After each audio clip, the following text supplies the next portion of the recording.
ಎಲ್ಲ ಕರ್ನಾಟಕ ದರ್ಶಕರಿಗೆ ನನ್ನ ನಮಸ್ಕಾರ. ಹಲೋ ಕರ್ನಾಟಕ, ಹೇಗಿದ್ದೀರಾ? ಇವತ್ತು ನಾವು ಕರ್ನಾಟಕ ಬಗ್ಗೆ ಒಂದು ಚರ್ಚೆ ಮಾಡೋಣ. ಕರ್ನಾಟಕದಲ್ಲಿ ಹೊಸ ಮುಖ್ಯಮಂತ್ರಿ ಬಸವರಾಜ ಬೊಮ್ಮಾಯಿ ಒಂದು ಲ್ಯಾಂಡ್ ಮಾರ್ಕ್ ಡಿಸಿಷನ್ ತಗೊಂಡಿದ್ದಾರೆ. ಕರ್ನಾಟಕದಲ್ಲಿ ಈಗ mental health care act implement ಆಗಲಿದೆ. ಅಂದರೆ ಮುಂದೆ ನಾವು ನೋಡಬಹುದು mental health care authority setup ಆಗಲಿದೆ ನಮ್ಮ ಕರ್ನಾಟಕದಲ್ಲಿ.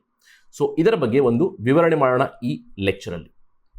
नमस्कार दोस्तों, स्वागत है आप सभी का स्टडी आईक्यू पे. आज हम लोग कर्नाटका के बारे में एक चर्चा करने वाले हैं. कर्नाटका की जो नई सरकार है, पहले चीफ मिनिस्टर बीएस येडियुरप्पा थे, बदल चुके हैं. अभी बसवराज बोम्मई वहां के नए चीफ मिनिस्टर है. उन्होंने एक डिसीजन लिया है कि मेंटल हेल्थ केयर एक्ट को इंप्लीमेंट करेंगे, यानी कि कर्नाटका में mental health care authority setup होने जा रही है. तो इसके ऊपर हम सारी इंफॉर्मेशन लेंगे. इनफैक्ट ये काफी इंपॉर्टेंट डिस्कशन रहेगी फ्रॉम एग्जाम पर्सपेक्टिव. अगर आप यूपीएससी सिविल सर्विसेज की तैयारी कर रहे हैं या फिर स्टेट पीएससी की तैयारी कर रहे हैं तो this is a very good example for all of you. क्यों? अगर आपको याद होगा कि मेंटल हेल्थ केयर एक्ट जो केंद्र सरकार का था 2017 में पास हुआ था. उसके तहत केंद्र सरकार को अपनी अथॉरिटी बनानी थी, राज्य सरकारों को अपनी बनानी थी, और फाइनली 2021 में कर्नाटका सेटअप कर रहा है उनकी मेंटल हेल्थ अथॉरिटी. अब इसका मतलब क्या हो, यानी कि 4 साल बाद ये इंप्लीमेंट हो रहा है. अब ये क्यों इतना अच्छा उदाहरण बनेगा? क्योंकि अगर हम नॉर्मली बात करें इंडिया के बारे में, सदर्न स्टेट्स जो है Karnataka, Telangana, Andhra Pradesh, Tamil Nadu and Kerala, in general more advanced in terms of such things, right? हम लोग बहुत सारे उदाहरण दे सकते हैं इस चीज के. लेकिन वहां पे भी अगर 4 साल बाद इंप्लीमेंट हो रहा है mental health care act, then the situation is very very grim. तो यहां पे हम लोग बात करेंगे क्या है प्रावधान, यहाँ पे क्या रूल्स एंड रेगुलेशंस बना रहे हैं, किस तरह अथॉरिटी बन रही है.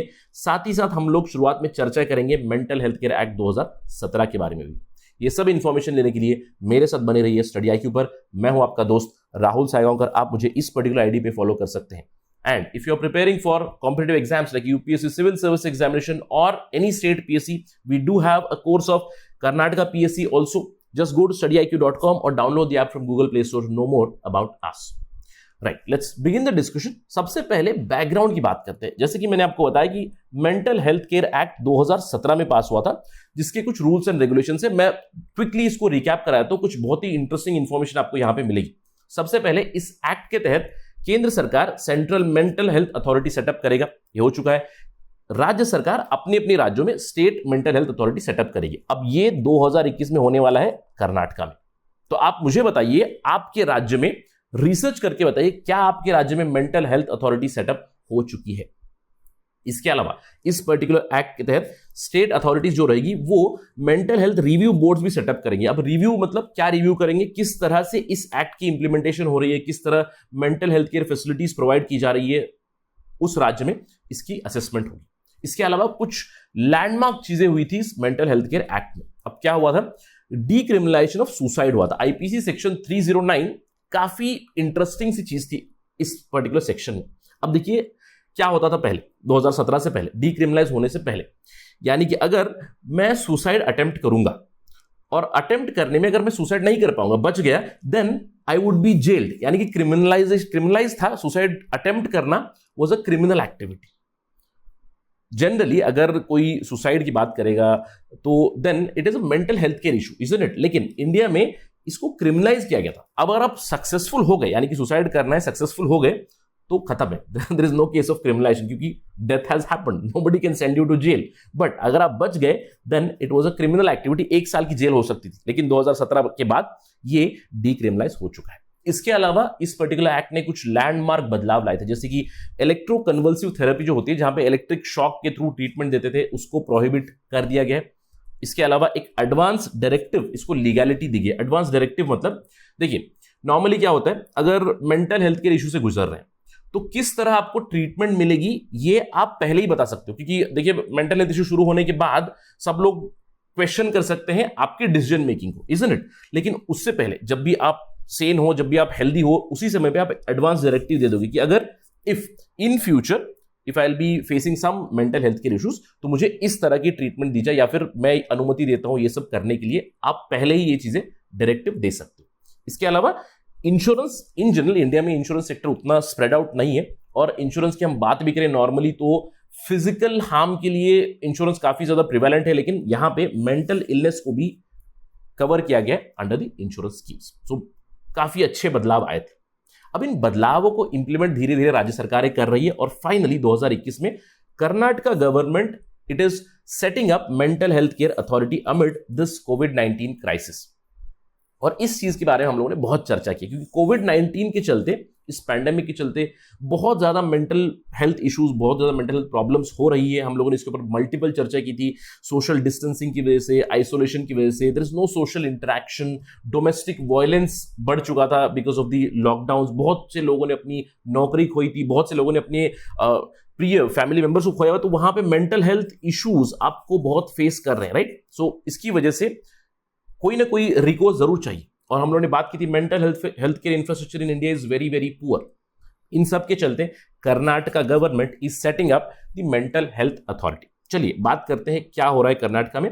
जो मेंटल हेल्थ अथॉरिटी है उसकी कंपोजिशन कैसे रहेगी, और इसकी composition mostly according to the act of 2017 वहां पे बताया गया है कि जो भी चेयरमैन रहेगा या फिर हेड रहेंगे मेंटल हेल्थ अथॉरिटी के, will be the principal secretary of department of health and family welfare.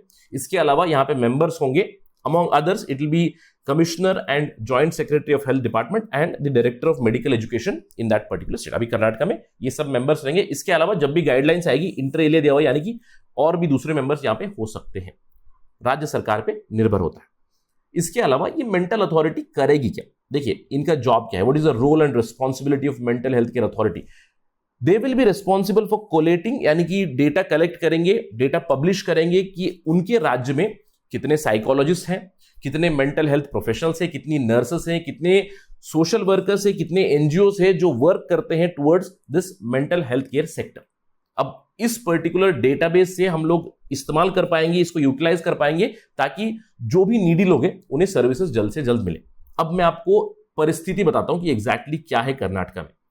Karnataka में गवर्नमेंट के साथ, गवर्नमेंट रिपोर्ट से कहती है कि उनके पास 45 एस्टेब्लिशमेंट्स, एक बड़ा राज्य है कर्नाटका जहां पे 45 एस्टेब्लिशमेंट्स का डिटेल है गवर्नमेंट के पास, और उसमें से 44 प्राइवेट सेक्टर के हैं। और कितने मेडिकल प्रोफेशनल्स हैं यहाँ पे, 150 के आसपास रजिस्टर्ड है गवर्नमेंट के साथ, ज्यादा भी होंगे बट गवर्नमेंट के साथ डेटा है इतने लोग अभी फिलहाल। और आशा करते हैं कि जब मेंटल हेल्थ केयर अथॉरिटी आएगी तो this data would go high, और जितने भी मेंटल हेल्थ केयर प्रोफेशनल्स हैं उन सबको रजिस्टर किया जाएगा और उन सबका डेटा हमारे पास रहेगा, क्योंकि जितने ज्यादा रहेंगे उतनी ही हमारी मदद होगी। अब मैं उदाहरण के तौर पर समझाता हूं आपको।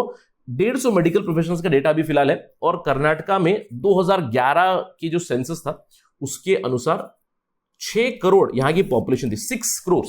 और अभी आप इमेजिन कीजिए 2021 में जब भी जनगणना होगी, नंबर आएगा तो पता चलेगा, तो उस समय वे 6 करोड़ थे। 6 करोड़ लोगों के लिए यहां पे रजिस्टर्ड अभी 150 है, और नंबर आएंगे जब mental health care authority fully actionable हो जाएगी। आशा करते हैं ये चीज। इसके अलावा जो मेंटल हेल्थ रिव्यू बोर्ड है वो भी सेटअप की जाएंगी, और कर्नाटका ने ये अनाउंस किया है कि 5 जगह पे mental health review board setup की जाएगी, बेंगलुरु, तुमकुर, मैसूर, धारवाड़ एंड कलबुर्गी। और ये जो रिव्यू बोर्ड्स रहेंगी they will be tasked with protecting the rights of people, यानी कि जो मेंटल इंस्टीट्यूशंस में एडमिटेड है उन लोगों की राइट्स को प्रोटेक्ट करने के लिए ये रिव्यू बोर्ड्स कंटिन्यूअसली असेस करती रहेंगी इन हेल्थ इंस्टीट्यूशंस को, क्योंकि बहुत से ऐसे उदाहरण आपने देखे होंगे जहां पे मेंटल हेल्थ इंस्टीट्यूशंस में सेक्सुअल एक्सप्लॉयटेशन हो रही है, या फिर वायलेंस चल रहा है, या फिर some misuse is happening. So to stop all those things ये रिव्यू बोर्ड्स बनाई जाएंगी इन 5 डिस्ट्रिक्ट्स। इसके अलावा कर्नाटका मेंटल हेल्थ गाइडलाइंस भी अभी रिलीज हो जाएंगी 2021 में। ये गाइडलाइंस अभी फाइनलाइज नहीं हुई है। इन गाइडलाइंस को फाइनलाइज करने के लिए डायरेक्टर ऑफ निमांस के अंडर एक कमेटी सेटअप की। अभी निमांस क्या है, national institute for mental health and neuro sciences, Bengaluru में बहुत ही इंपॉर्टेंट इंस्टीट्यूशन है ये निमांस करके। उसके डायरेक्टर को कमेटी का चेयरमैन बनाया गया, और वो अभी रूल्स बनाएंगे for the entire mental health care rules regarding Karnataka. So very interesting thing from Karnataka. Hopefully the other states also follow. Whoever have implemented it, let them implement very decently. So that is it right now from Karnataka. But I would like to end my discussion with a small message. अगर किसी को mental health issue चल रहा है या फिर किसी को मदद चाहिए तो help is just a call away. This was the ad from the newspaper itself जो मैंने यहाँ पे डाला है। यहाँ पे बहुत सारे एनजीओस का इन्फॉर्मेशन है, जैसे कि आसरा है, स्नेही है, Fortis mental health, then there is connecting NGO, there are many details here. If you can help anybody, अगर किसी को जरूरत है, अगर किसी को चाहिए, आप जानते हो किसी को, तो do give them this particular information, the contact number, so that they can seek the help. With that let me and my discussion. Thank you very much. जय हिंद।